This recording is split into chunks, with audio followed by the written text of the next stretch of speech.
Kom ons maak ons oë toe en dan bid ons saam. Ons almagtige God, Hemelse Vader, Here, ons dankie en ons loof en prys U vir nog 'n dag wat U tot ons lewens toegevoeg het, vir nog 'n geleentheid wat ons ook het om na U woord te luister.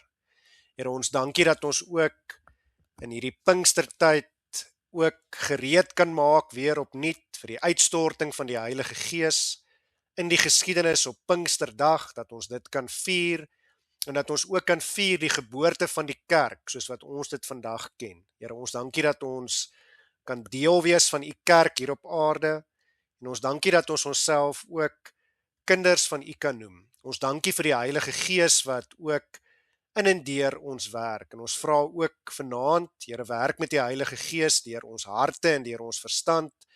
Gee dat ons sal hoor wat U vir ons wil sê, dat ons dit in ons harte sal aanneem, dat ons dit met ons verstand sal verstaan, en dat ons dit ook in ons lewens sal gaan uitleef, om daardeur die lof en die eer en die heerlikheid wat U toekom, dan ook aan U te bring. En daarom vra ons ook nou, Here, spreek tot ons, want ons die kinders wil graag luister, en ons vra dit en bid dit alles as dit U wil is, in U groot en heilige naam, in die naam van Jesus Christus. Amen. Voordat ek vanaand gaan begin, wil ek net so kortliks vir ons weer saamvat wat ons gisteraand gehoor het. Nou, ons tema hierdie jaar vir ons Pinksterdienste is die 8 stappe van die Heilsorde, of natuurlik die Heilige Gees wat ons deel maak van die heilsweldade van Jesus Christus. Nou, ons het gisteraand so vinnig begin deur te sê, die uitverkiesing gaan hierdie weldade van God deur Jesus Christus vooraf, en dit gebeur buite tyd. En dan binne tyd maak die Heilige Gees ons deel daarvan, en dit is deur natuurlik genade alleen. Ons het gekyk na die eerste stap gisteraand, wat die roeping is. As ek kortliks weer vinnig iets oor roeping kan sê, kan ons sê dat soos wat Jesus Christus positief geantwoord het op die roeping van God, kan ons ook positief antwoord op God se roepstem, omdat die Heilige Gees deur sy kragtige werking ons daartoe in staat stel. Nou, vanaand gaan ons kyk na die tweede stap van die heilsorde, naamlik die wedergeboorte. Ek gaan nie vanaand vir ons weer ons skrifgedeelte lees nie, dit gaan ons skrifgedeelte wees vir hierdie hele Pinkstertyd. U kan dit self lees, en ek wil graag hê dat u dit self moet lees. 1 Petrus 1 vanaf vers 1 tot en met 1 Petrus 2 vers 10. Maar ek wil vanaand vir ons wel ons teksverse lees. Ek gaan vanaand daarmee begin. Ons het vanaand 2 teksverse. Die eerste daarvan is 1 Petrus 1 vers 3. En ons lees daar: Geseend is die God en Vader van ons Here Jesus Christus, wat na sy groote barmhartigheid ons die wedergeboorte geskenk het, tot 'n lewende hoop deur die opstanding van Jesus Christus uit die dode. En dan ook 1 Petrus 1 vers 23, ek lees vir ons daar: Want julle is wedergebore, nie uit verganklike saad nie, maar uit onverganklike, deur die lewende woord van God, wat tot in ewigheid bly.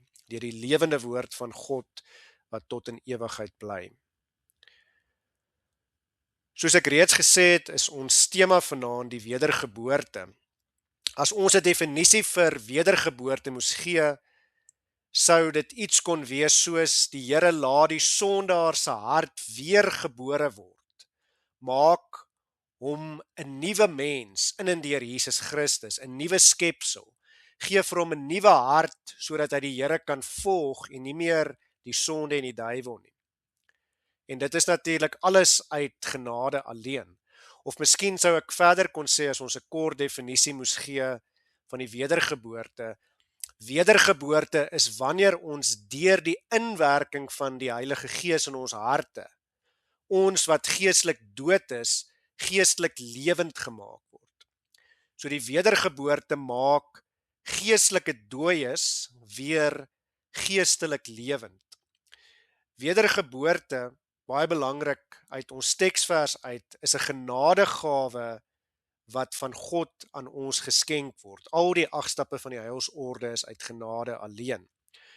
En dis 'n genadegawe waar volgens God die mens wat dood is in die sonde as gevolg van sy sonde, weer herskep, weer lewendig maak, hom reinig en hom weer vernuwe na die beeld van God, waarmee die mens geskep was voordat die sondeval daardie beeld bevlek of versteur het.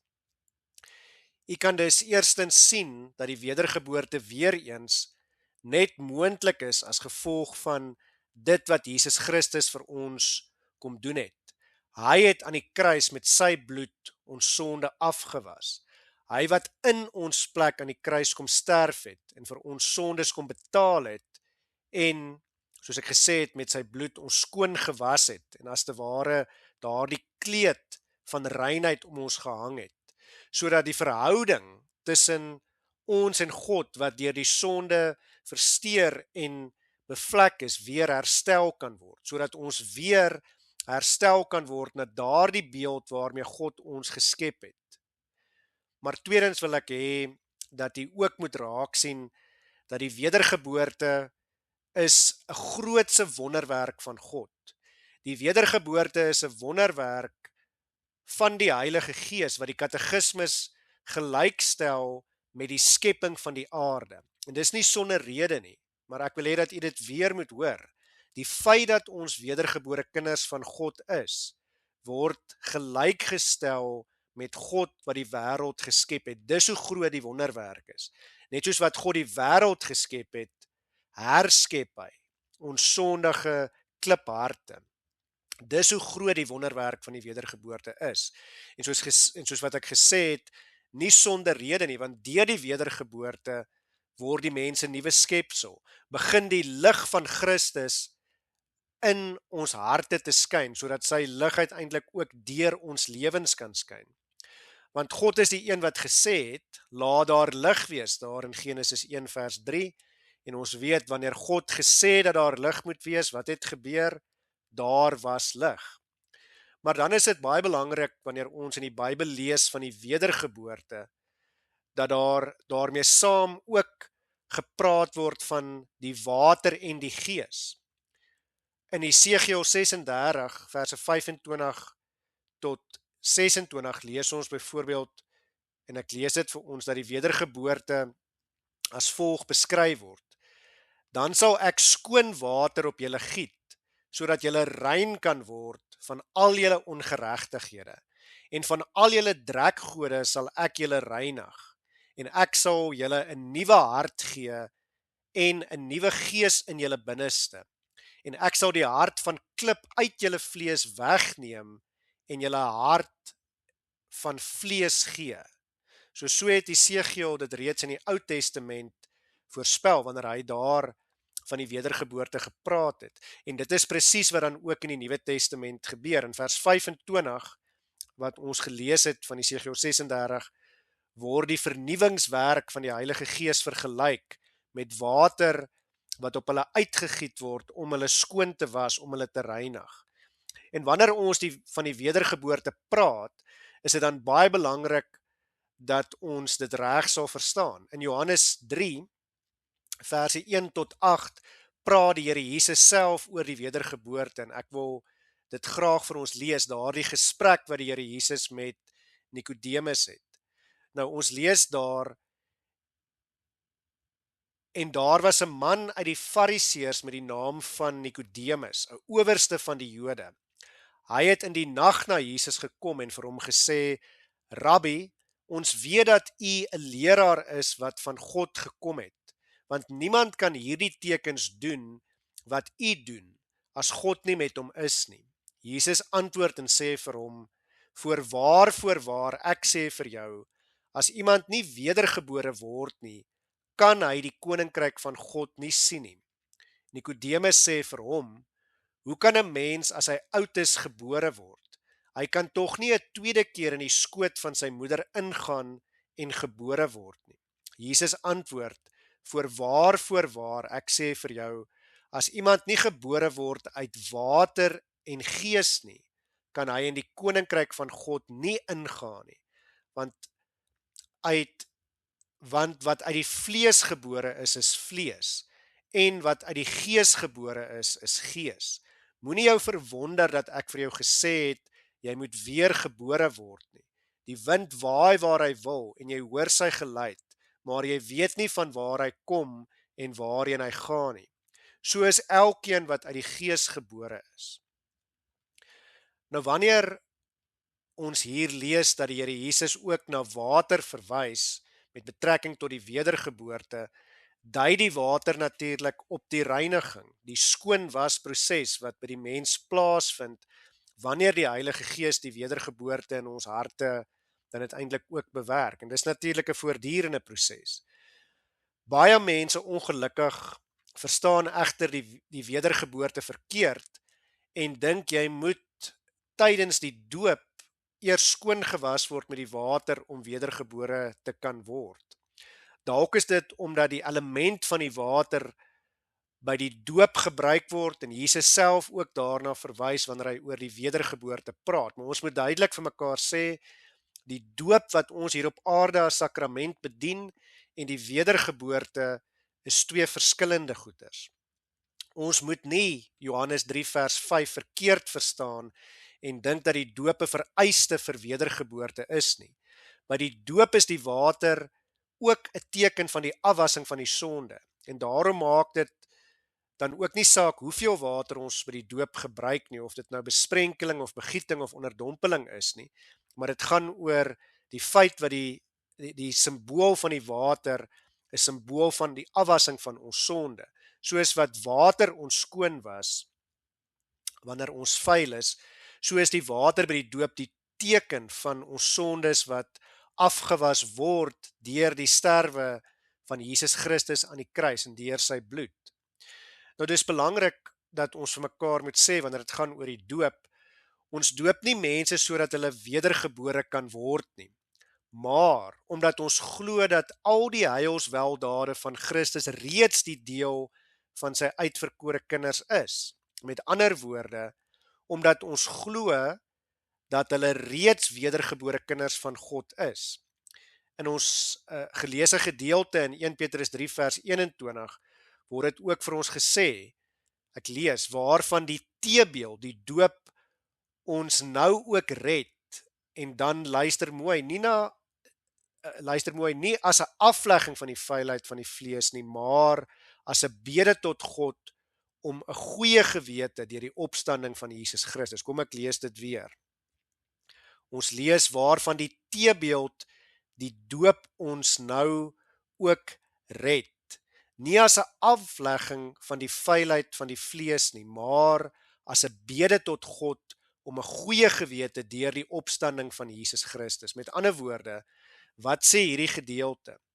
Dis nie die doop wat ons red nie, maar die doop is 'n bede, 'n gebed, 'n teken van die afwassing van die vuilheid van ons vlees, van ons sonde, deur die opstanding van Jesus Christus. Dit is wat ons red, die feit dat Jesus uiteindelik die prys vir ons aan die kruis betaal het en dat hy vir ons op die derde dag uit die doodheid opgestaan het. En dit is wat ons uiteindelik skoon was. Die water is dus net 'n teken by die doop. En daarom is dit ook belangrik dat ons, wanneer ons oor die wedergeboorte praat, die doop reg moet verstaan, sodat ons die twee nie verwar met mekaar nie. Baie mense verstaan die doop ook verkeerd en dink dat jy gedoop moet word om wedergebore te kan wees, of dat jy gedoop moet wees om daarna uiteindelik, of dat jy eers, kom ek sê dit so dat jy eers wedergebore moet wees voordat jy gedoop kan word. En ons het dit al gehoor, baie mense sê ook dat jy eers moet glo voordat jy gedoop kan word. Baie van die charismatiese kerke wat sê dat kindertjies nie gedoop mag word nie, sê dan eers jy moet eers glo voor jy gedoop mag word. Jy moet eers tot bekering kom. En so byvoorbeeld sal sulke mense graag gedeeltes gebruik, byvoorbeeld ook hier in die Pinkstertyd, soos Handelinge 2 vers 38, waar Petrus sy toespraak lewer, kort na die uitstorting van die Heilige Gees op Pinksterdag daar in Jerusalem. En hulle sal sê, kom ons lees Handelinge 2 vers 38, daar staan, bekeer julle en laat elkeen van julle gedoop word. En hulle sal dan ook ander verse gebruik, soos byvoorbeeld Markus 16 vers 16 se eerste gedeelte waar ons lees, hy wat glo en hom laat doop, sal gered word. En dan sal die argument wees, sien jy nou daar, jy moet eers glo en jy moet eers tot bekering kom of jou bekeer en dan kan jy gedoop word. So die doop is 'n voorvereiste vir die wedergebore, dis wat hulle sê. En gevolglik kan die doop ook net bedien word aan groot mense, want babas of kindertjies kan nog nie reg glo nie, dis wat hulle sou sê. En dit is die hartseer van wanneer die Bybel verkeerd gelees word en verkeerd geïnterpreteer word. En daarom is dit so belangrik dat ons altyd die Bybel as 'n geheel sal lees, dat ons altyd skrif met skrif sal vergelyk, dat ons nie versies sal uithaal buite konteks nie en buite verband nie, maar dat ons altyd elke versie binne die hoofstuk sal lees, die hoofstuk binne die Bybelboek binne die groter geheel van die Ou of die Nuwe Testament en die Ou of die Nuwe Testament binne die geheel van die Bybel.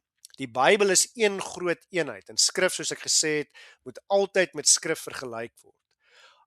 Ons sou kon antwoord op hierdie redenasies uiteindelik oor die doop en die wedergeboorte, dat die mense wat so redeneer ook die tweede helfte van Markus 16 vers 16 moet lees, want dis die ding, hulle lees nie eers die versie klaar nie, hulle lees net die eerste gedeelte van die vers. In die tweede gedeelte van die vers staan daar, wat ek net gou waar, daar staan, wat nie glo nie sal veroordeel word. So met ander woorde, in die tweede gedeelte staan daar, as jy nie glo nie, sal jy veroordeel word. As iemand dan sê dat kindertjies nie kan glo nie, daarom kan hulle nie gedoop word nie, dan moet so iemand konsekwent wees en bereid wees om volgens die tweede helfte van Markus 16 vers 16 te sê, kindertjies kan nie glo nie, daarom sal hulle veroordeel word. En ons weet tog dat dit nie die waarheid is nie. Jesus sê juis vir ons daar in Matteus 18, dat ons soos kindertjies moet glo. Kinders kan ook glo en verder kan ons ook hierop antwoord en sê dat hulle ook Markus 16 vers 15, die vorige vers moet lees. Sien, dit gaan oor die geheel. Dan sal hulle sien dat hierdie gedeelte niks met kinders te doen het nie, maar met volwassenes in die heidenlande wat vir die eerste keer die evangelie hoor. En dan geld dit tog logies dat as jy 'n heiden was en nie in God geglo het nie, dat jy eers moet sê dat jy in God glo voor jy gedoop kan word. Dat jy eers tot bekering moet kom as 'n ongelowige voordat jy dan as 'n gelowige gedoop kan word voor die gemeente. Met ander woorde, wanneer ek 'n ongelowige is, moet ek eers glo, moet ek eers tot bekering kom voordat ek gedoop kan word. Dis tog die logiese, maar dis nie 'n argument teen die kinderdoop nie. Ons doen dit vandag nog so in gereformeerde kerke, wanneer iemand tot geloof in die Here Jesus Christus kom, 'n jong mens of 'n volwassene, dan moet hulle eers die belydenis van hulle geloof voor die gemeente aflê. Hulle moet eers vir die gemeente sê, ons glo in die drie enige God. En daardeur bevestig dat hulle in God glo, voordat hulle dan gedoop word, en daardie doop vind dan gewoonlik direk daarna uiteindelik plaas. En ek moet dalk verder ook net sê, dis nie sommer net van sê nie, wanneer mense sê dat hulle glo, is daar gewoonlik 'n proses, 'n leerskool, wat uiteindelik hierdie belydenis aflegging voor die gemeente uiteindelik ook vooraf sal gaan, sodat hulle die waarhede van die Bybel ook reg kan verstaan. So kan ons dan ook sê, wat Handelinge 2 vers 38 betref, geld dieselfde. Wanneer ons werklik die geheel lees van Petrus se toespraak daar in Jerusalem, kort na die uitstorting van die Heilige Gees, dan lees ons Petrus is besig om met groot mense, volwassenes te praat, wat nou net vir die eerste keer, as gevolg van die uitstorting van die Heilige Gees, tot geloof gekom het. En wat, soos wat dit vir ons beskryf word, diep in die hart getref is deur die evangelie, deur die woord van God, wat Petrus uiteindelik aan hulle verkondig het. En ook hier geld dit dat ons die geheel moet lees. Want net in die volgende vers, in Handelinge 2 vers 39, lees ons dan, want die belofte kom julle toe en julle kinders. Ek wil dit weer lees, en julle kinders, en almal wat daar ver is, die wat die Here onse God na hom sal roep. So hier sien ons weer, die wedergeboorte en die roeping het met mekaar uiteindelik te doen. As God jou geroep het, dan sal die Heilige Gees ook die wedergeboorte in jou hart werk. So baie duidelik word dit vir ons hier gesê, hierdie belofte van die ewige lewe, hierdie belofte van vreugde deur die Heilige Gees, dit kom nie net vir julle toe nie, maar ook julle kinders, en dan ook die wat daar ver is. En wie is dit wat daar ver is? Dit is die mense in die heidenlande. Ons kan onsself daaronder klassifiseer. Die wat nog tot geloof sal kom, omdat hulle reeds deur God uitverkies is buite tyd, en daarom moet ons die gevolgtrekking maak dat die doop ook soos wat dit op baie ander plekke in die Bybel duidelik gemaak word, bedien word aan hele huisgesinne wat tot bekering kom. En dit sluit die kindertjies in. En verder is dit vir ons ook duidelik dat die doop nie die teken of die sakrament is wat die wedergeboorte veroorsaak of voorafgaan of 'n vereiste daarvan is nie. Nee, die wedergeboorte is 'n genadegawe van God wat deur die Heilige Gees bewerk word en genadiglik aan ons geskenk word. En daar is 'n verskil tussen die wedergeboorte en die doop. Dis nie dieselfde ding nie. In Titus 3 vers 5 word dit ook vir ons dan so bevestig. Ons lees daar, nie op grond van die werke van geregtigheid wat ons gedoen het nie, maar na sy barmhartigheid het hy ons gered deur die bad van die wedergeboorte en die vernuwing deur die Heilige Gees. So ons kan nie sê die werk van die doop wat ons gedoen het, ons bring ons kinders of onsself om gedoop te word en die dominee bedien die sakrament. Nee, nie dit nie, maar as gevolg van die genade en die vernuwing wat die Heilige Gees werk. Maar dan vanaand wil ek hê dat ons nog 'n vraag moet vra. En dis miskien belangrik, hoe presies vind die wedergeboorte dan plaas? En ek wil hê ons moet weer teruggaan na dit wat ons gelees het, Jesus se gesprek met Nikodemus daar in Johannes 3 vers 1 tot 8. Uit hierdie gesprek is dit vir ons duidelik dat ons nie noodwendig met ons verstand moet probeer sê hoe die Heilige Gees die wedergeboorte bewerk nie. Ons kan weer terugkom en sê ons moet glo soos kindertjies, dis wat belangrik is. Die Here Jesus gebruik hier in hierdie gedeelte die voorbeeld wanneer hy met Nikodemus praat en hom antwoord oor die werking van die Heilige Gees, en hy gebruik die voorbeeld van die wind. Hy sê ons weet nie van waar af die wind kom nie en ons weet ook nie waarheen hy gaan nie. Maar ons sien hom en ons voel die effek van die wind. Ons sien dat die wind die bome waai en dat die blare afwaai of buig. Ons sien dat die wind die wolke aanbring sodat die Here die aarde kan seën deur die reën wat uit die wolke kom. So kan jy ook aan elke ware kind van God se lewe sien dat die Heilige Gees die heilsweldade van Christus of die 8 stappe van die heilsorde, die heilsweldaad spesifiek ook van die wedergeboorte in daardie kind van God se lewe werk. Dit wys uit sy lewe, sodat hy ook uiteindelik instrument is wat die opdrag van Genesis 12 vers 3 aan Abraham om 'n seën te wees vir al die nasies, omdat hy deur die geloof, soos wat Galasiërs 3 vir ons leer, deel van die nageslag van Abraham is, uiteindelik uitvoer, en sodat God ons dan ook so gebruik, ons as wedergebore kinders van God, om uiteindelik 'n seën te wees vir al die geslagte van die aarde. As jy 'n wedergebore kind is, sal jou lewe daarvan getuig. En ons moet dan vir mekaar sê, ons weet nie noodwendig hoe nie, maar ons weet beslis wie. En die wie is natuurlik die Heilige Gees. Dis die Heilige Gees wat die wedergeboorte in ons harte werk.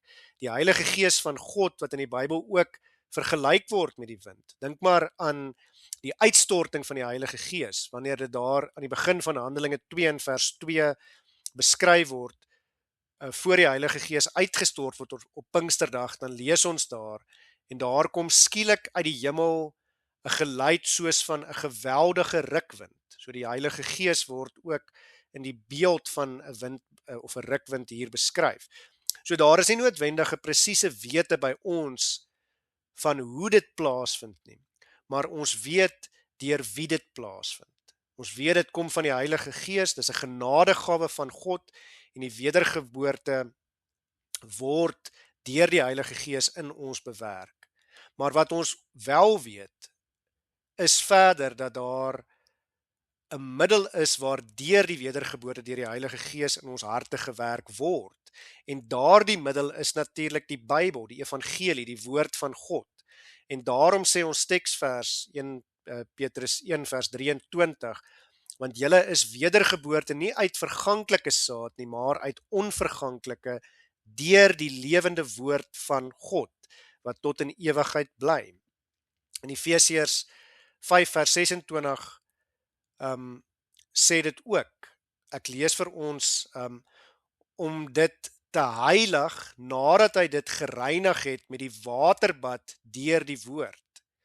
En dis juis omdat ons teksvers ook praat van die wedergeboorte wat nie uit die verganklike saad is nie, maar uit die onverganklike, die woord wat tot in ewigheid bly, dat die Dordtse Leerjos, hoofstuk 3:4 paragraaf 17, die evangelie dan die saad van die wedergeboorte noem. En daarmee word bedoel dat die evangelie die saad van die wedergeboorte is, dat die Heilige Gees die evangelie van Jesus Christus as middel gebruik, wanneer hy die wedergeboorte dan ook in en deur ons bewerk. Dit was byvoorbeeld die geval gewees in Handelinge 2 vers 37, waar ons lees dat die toehoorders, toe Petrus daar gepreek het, kort nadat die Heilige Gees uitgestort is op Pinksterdag, diep in die hart geraak was. En daarom sê hy dan vir hulle, bekeer julle en laat julle self gedoop word. Die Heilige Gees kan egter ook, en dit moet ons onthou, die wedergeboorte sonder enige middel bewerk soos en waar hy wil, want die Heilige Gees is God en die Heilige Gees is almagtig. En so lees ons byvoorbeeld daarvan wanneer ons in Jeremia 1 vers 5 lees, dat die Gees alreeds oor Jeremia gekom het voor sy geboorte, voor sy normale geboorte, toe hy nog in sy ma se maag was. En ons lees ook in die Nuwe Testament daarvan, byvoorbeeld in Lukas 1 vers 15 en verder, dat Johannes die Doper reeds in sy moederskoot met die Heilige Gees vervul is. En dis dalk met baie van ons as Christene ook in 'n sekere sin die geval. Daar's nie een of ander spesifieke moment waarop jy kan sê ek het tot bekering gekom en ek is op hierdie stadium wedergeboorte deur een of ander groot gebeurtenis nie. Jy weet nie wanneer God die wedergeboorte aan jou geskenk het deur die Heilige Gees nie. Maar omdat jy die kind van gelowige ouers is dit waarskynlik nog altyd vir jou die geval gewees dat jy 'n wedergebore kind van God is. Ek wil amper sê van geboorte af. En dit wys maar net weer vir ons dat alles is net genade uit die hand van die Here uit. Nie uit ons werke nie, soos wat ons teksvers dit ook vir ons duidelik maak in 1 Petrus 1 vers 3, maar uit die genade van God. So geliefdes van ons Here Jesus Christus, nou dat ons dit dan ook van die wedergeboorte weet, nou dat ons besef dat die Heilige Gees ook in hierdie Pinkstertyd vir ons nuwe vreugde kan gee, en ons geloof ook versterk en vir ons geloof versekerdheid opnuut weer gee. Daarom moet ons ook met vreugde leef tot eer van God. So kom ons hoor weer wat sê Johannes 1 vers 11 tot 13. Ek lees vir ons daar: Hy, dit is Christus, het na sy eiendom gekom en sy eie mense het hom nie aangeneem nie. Maar almal wat hom aangeneem het, dit sluit ons in, ons heidene, ons wat deur die evangelie tot geloof gekom het. Maar almal wat hom aangeneem het, aan hulle het hy mag gegee om kinders van God te word. En dit is hoekom ons God moet loof en prys, omdat hy ons mag gegee het om sy kinders te wees. Nou is ons verantwoordelikheid om as sy wedergebore kinders in hierdie wêreld so te leef, dat die wêreld kan sien dat ons sy kinders is. Aan hulle wat in sy naam glo, wat nie uit die bloed of uit die wil van die vlees of uit die wil van 'n man nie, maar uit God gebore is, staan daar. So kom ons word in hierdie Pinkstertyd weer opnuut aangespoor, aangemoedig om uit te gaan en te gaan leef met vreugde en met geloofsekerheid, omdat ons weet dat die Heilige Gees het die genadegawe van die wedergeboorte ook in u en in my hart bewerk en hy is voortdurend besig om dit steeds te werk. Ons het die voorreg om onsself dan ook kinders van God te kan noem, deur die wedergeboorte wat die Heilige Gees aan ons uit genade alleen skenk en in ons bewerk het. En daarom het ons vreugde, het ons vrede, wil ons alles wat ons doen om God daardeur te eer, omdat die lof en die eer en die heerlikheid hom toekom tot in alle ewigheid. Amen. Kom ons bid weer saam. Ons almagtige God, Hemelse Vader, Here, ons dankie vir die Heilige Gees wat ook ons klipharte besny het en dit weer harte van vlees gemaak het. Here, daar wil ons ook vanaand opnuut weer ons sonde voor U bely. Ons wil vra, Here, vergeef ons sonde en gee dat ons nie meer sal sondig nie, dat ons harte nie meer sal verhard nie. Maar Here, gee dat ons deur die Heilige Gees wat ook die wedergeboorte in ons harte werk, harte van vlees sal hê. Maak U ons harte weer sag, dat ons nie harde harte sal hê nie, dat ons nie afgestomp sal wees vir ons sonde nie, maar dat ons werklik ook 'n berou sal hê oor ons sonde, dat ons sal opstaan uit ons sondes uit en nie meer sal sondig nie, maar lewens sal leef tot eer en verheerliking van U groot en heilige naam. Here, ons vra dat U dan ook vir ons sal lei deur hierdie Pinkstertyd, dat ons werklik vreugde en vrede sal hê, omdat ons weet dat U ons God is en dat ons die voorreg het om U kinders te wees en dat ons ook as U kinders in hierdie wêreld so sal leef, dat ook die wêreld sal weet dat ons U kinders is, dat ons die vrugte sal dra wat by die bekering pas en dat die wêreld ook van daardie vrugte sal wil pluk, dat ons werklik U lig sal wees wat in hierdie wêreld skyn. Here, gaan met ons deur die res van hierdie aand, die week wat voorlê en die dag van môre. Seën ons, gee vir ons die vrede en die barmhartigheid en gee vir ons die krag en die vermoë ook deur die kragtige werking van die Heilige Gees om werklik alles wat ons doen te doen tot eer van U naam. Want aan U kom toe al die lof en al die eer en al die heerlikheid tot in alle ewigheid. Amen.